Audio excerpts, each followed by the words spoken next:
പ്രിയങ്ക ഗാന്ധിയുടെ ഓഫീസിന്റെ പേരിൽ കോൺഗ്രസ് നേതാക്കൾക്ക് മന്ത്രിസ്ഥാനം വാഗ്ദാനം ചെയ്ത് തട്ടിപ്പിന് ശ്രമം. MLA വിദ്യാ ബാലകൃഷ്ണന് പുറമെ MP-മാരായ ഷാഫി പറമ്പിൽ, ഡീൻ കുര്യാക്കോസ് എന്നിവർക്കും തട്ടിപ്പ് സംഘത്തിന്റെ ഫോൺ കോളുകൾ വന്നു. തട്ടിപ്പ് നടത്തുന്ന സംഘത്തിനെതിരെ അന്വേഷണം ഊർജിതമാക്കി സൈബർ പോലീസ്. ദില്ലി കേന്ദ്രീകരിച്ചുള്ള സംഘമാണ് തട്ടിപ്പിന് പിന്നിലെന്നാണ് കണ്ടെത്തൽ. എലത്തൂർ MLA വിദ്യാ ബാലകൃഷ്ണനെ വിളിച്ചത് ഡൽഹിയിലെ സൈബർ തട്ടിപ്പ് സംഘം. സിം കാർഡ് ഉടമയെ തിരിച്ചറിഞ്ഞതായി സൂചനയുണ്ട്. കോഴിക്കോട്ടെ സൈബർ സെൽ പോലീസ് ഡൽഹിയിലേക്ക് അന്വേഷണത്തിനായി പോകും. നിലവിൽ വിളിച്ചത് വാട്സപ്പ് കോൾ ആയതിനാൽ ശാസ്ത്രീയ പരിശോധന പൂർത്തിയാക്കിയ ശേഷം മാത്രമേ സംഘം ഡൽഹിയിലേക്ക് തിരിക്കൂ. അതിനിടെ മന്ത്രിസ്ഥാനം വാഗ്ദാനം ചെയ്ത് MP-മാർക്കും ഫോൺ സന്ദേശമെത്തി.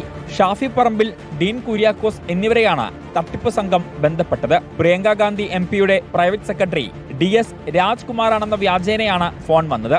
3 കോടി നൽകിയാൽ മന്ത്രിസ്ഥാനം നൽകാമെന്നായിരുന്നു വാഗ്ദാനം. സംഭവത്തിൽ DS രാജ്കുമാറിന്റെ പരാതിയിൽ പോലീസ് കേസെടുത്തു.